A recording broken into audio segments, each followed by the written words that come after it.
Programa Jeremias Neto, a sua história de vida.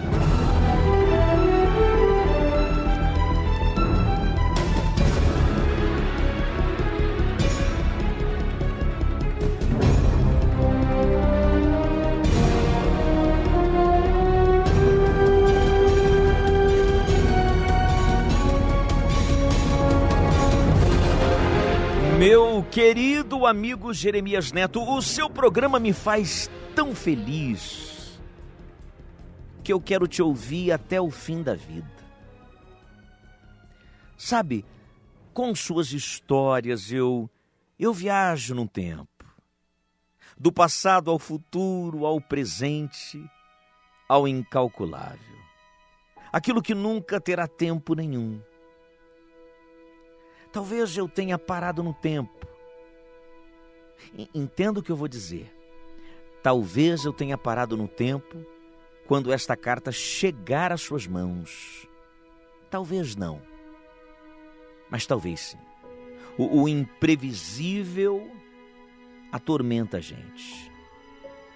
As pessoas começaram a perceber as mudanças em mim, que me chamo Neide. Neide Aparecida é o meu nome. Perceberam mudanças em meu comportamento antes que eu percebesse. Meus passos estão mais lentos, a minha memória falha às vezes, mas quem não esquece uma coisinha aqui e ali de vez em quando, não é verdade? Bom, ok, eu fui vencida. Agora dá pra ver que eu tô mudando radicalmente. Eu fiquei meio rude, meio grosseira.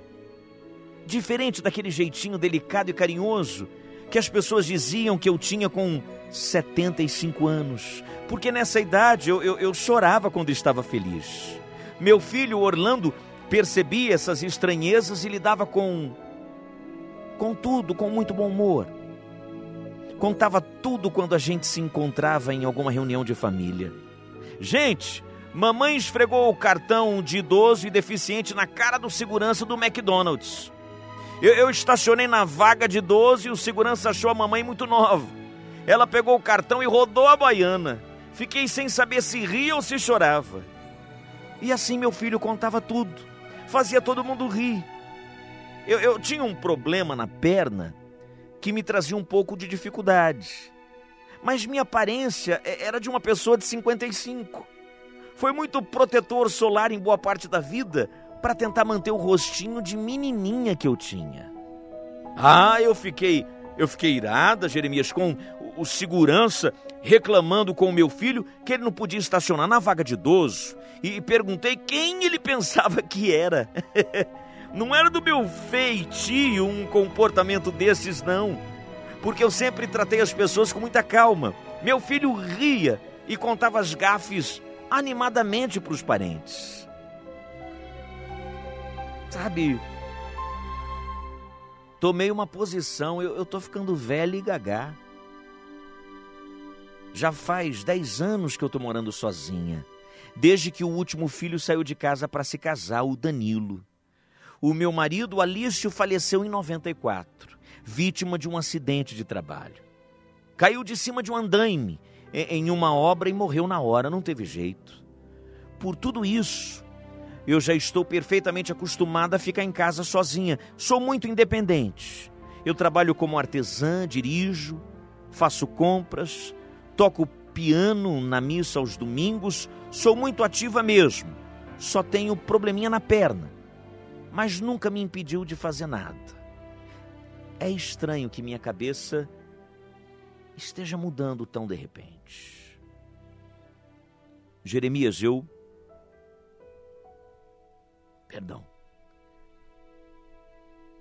Perdão, sou falante mesmo.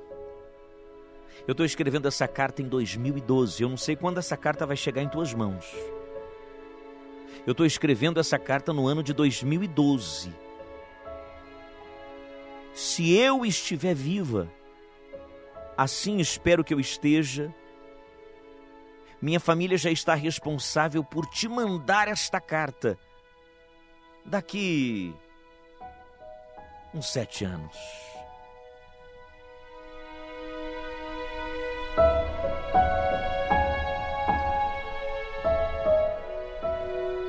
Bem, meu querido amigo Jeremias Neto, eu sou a Eleonora, filha da Neide, a senhora que escrevia cada dia um pouquinho dessa carta aí que você acabou de ler. E ela nunca terminava.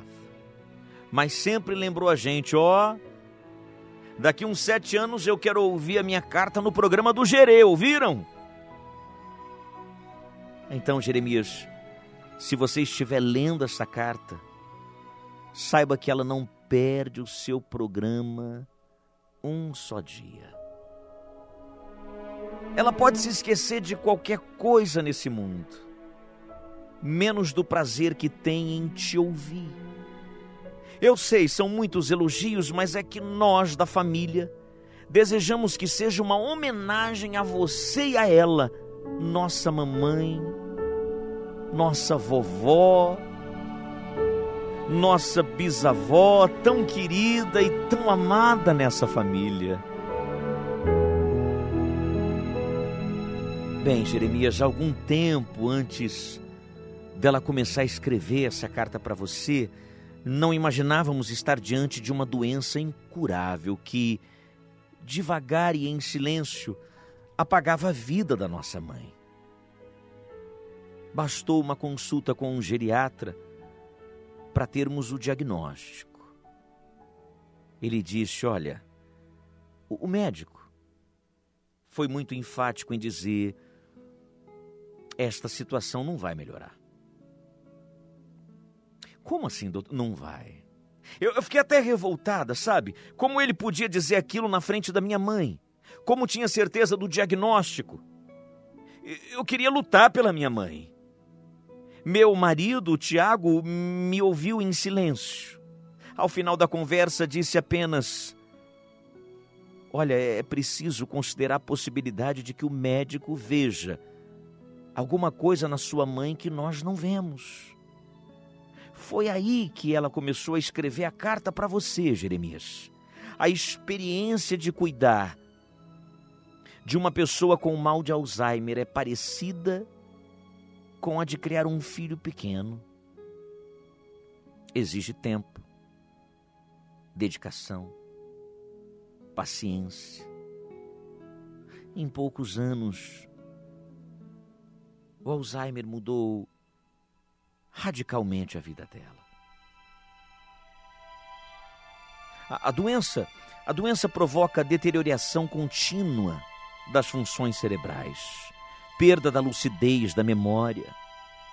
A estimativa é que 1 em cada 10 pessoas com mais de 65 anos apresentará algum sintoma do Alzheimer. Na fase inicial ocorrem pequenas mudanças de comportamento e perda de memória recente. Não existe um exame específico para fechar o diagnóstico. Como as mudanças ocorrem de forma gradativa, é difícil notar o sinal de alerta. Os 3 anos seguintes à descoberta foram pesados e intensos. Dávamos os remédios em sua boca para que ela não tomasse doses inadequadas ou se esquecesse. Separávamos as roupas para ela não ficar nem com frio e nem com calor. E para que não se sentisse constrangida com os olhares que a reprovavam por usar peças aleatórias. Até cuidar da higiene pessoal tornou-se uma questão importante. Minha mãe, Jeremias, se recusava a lavar a cabeça e não chegava ao banheiro a tempo por esquecimento. Onde que é mesmo? É triste dizer isso. Que doença terrível. Ela vou no banheiro, vou ao banheiro, mas no meio do caminho, onde que é o banheiro mesmo? Peraí. No banheiro e não dava tempo de chegar. O nome de minha mãe se tornou o primeiro da lista dos telefonistas da polícia. Ela ligava várias vezes por semana, dizendo estar sob a vigilância de bandidos escondidos no quintal. Nas festas da família, as pessoas desistiam de conversar com ela. Minha mãe não conseguia manter um diálogo. A memória a abandonava. Fazer as necessidades nas roupas tornou-se frequente. As quedas também. Numa das ocasiões, ela teve tontura e caiu. Como não conseguiu se levantar, foi se arrastando até o telefone. Naquele momento, meus irmãos e eu decidimos tirar dela o poder de decidir sobre a própria vida. Em poucas semanas, ela veio morar aqui em São Paulo, onde vivo com a minha família. Decidimos também que nossa mãe não moraria comigo, porque ela não aceitaria um cuidador em casa. Não tínhamos condição de arcar com os melhores cuidadores, de ter alguém para estar com ela 24 horas por dia. Além da questão financeira, existe uma discussão importante sobre o impacto de cuidar de alguém com Alzheimer na família. As pressões normais do dia a dia são exacerbadas, não existe rotina, casais terão menos tempo para cuidar da relação e dos filhos. A escolha era inevitável. Deixa eu dizer uma coisa para você e para o teu ouvinte. Poucas experiências na vida são tão dolorosas quanto colocar um ente querido numa instituição para idosos. Depois de muitas visitas, Tiago e eu encontramos um espaço para ela viver. Um complexo formado por um conjunto de casas, cada uma com vários apartamentos, que proporcionava ao morador certa independência. Vários serviços estavam disponíveis, como restaurantes, salas de entretenimento, havia cuidadores que se dedicavam aos moradores em tempo integral. E no dia da mudança, Tiago e eu chegamos antes da minha mãe.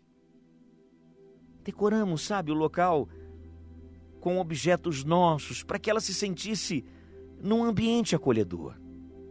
Deixamos lá também um rádio, para que ela pudesse te ouvir, Jeremias. Algumas pessoas com demência podem desenvolver hábitos estranhos, como esconder objetos ou desconfiar dos outros. Minha mãe passou por isso. Para você entender o que é isso, antes de se deitar, escondia o controle remoto da televisão com medo de que sumisse. Quando acordava, não achava o aparelho e culpava alguém pelo roubo.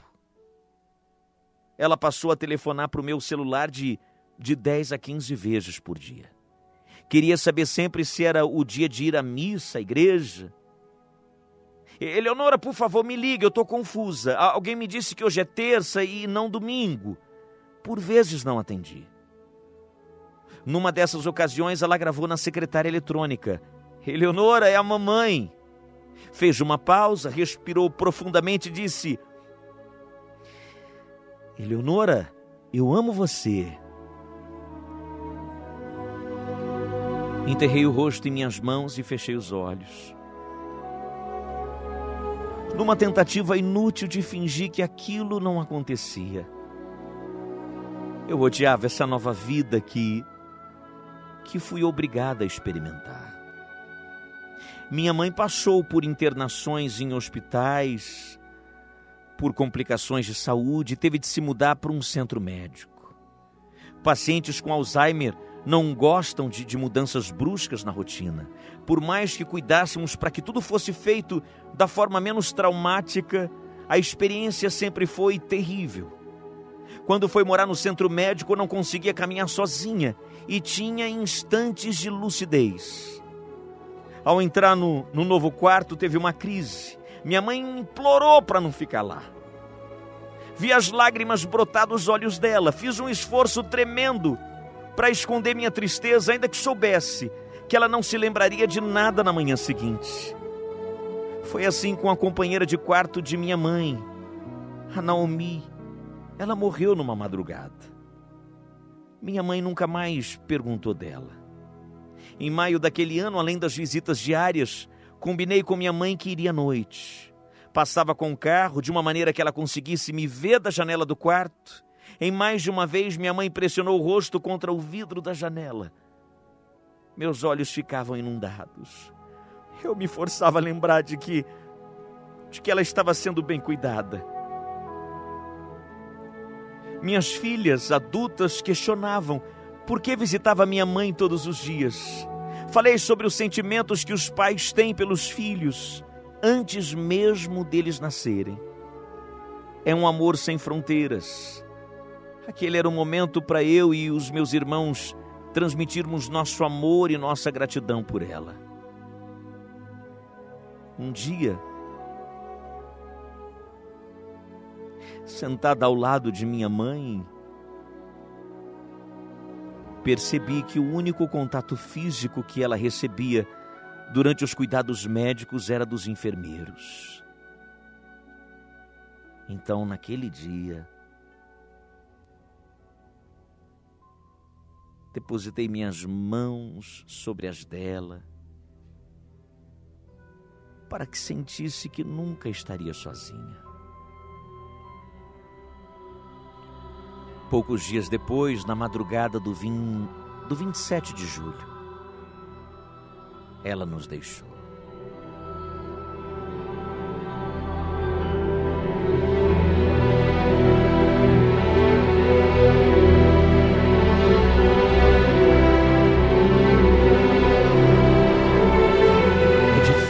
É difícil. Você perde alguém em vida, é muito doloroso isso. Sabe, Jeremias, independente dela não estar entre nós, resolvemos cumprir com um desejo dela de mandar essa carta 7 anos depois. Ela queria ouvir e se lembrar de suas memórias, mas como não teve a chance, queremos ouvir em sua memória.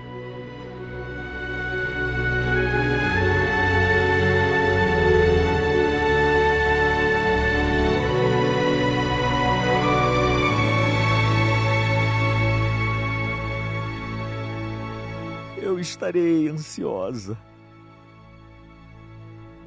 Estarei ansiosamente esperando para gravar este momento e guardar com todo o meu amor e carinho.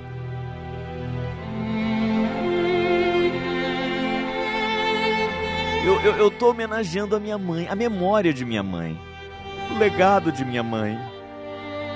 Também você, Jeremias, que fez parte dessa história e faz parte da história de vida de tantas pessoas. E continue contando histórias, meu amigo. Continue fazendo história. Um forte abraço de sua agora ouvinte, Eleonora.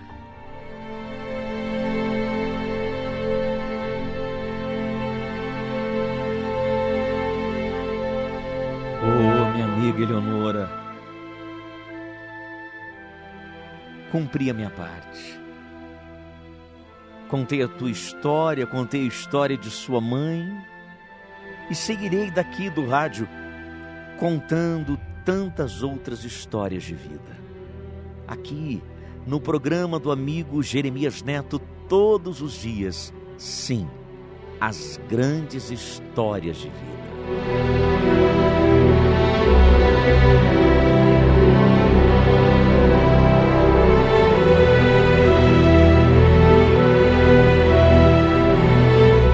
Mais um momento de emoção.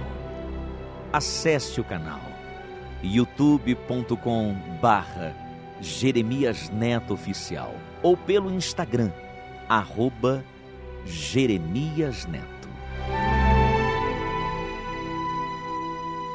Jeremias Neto.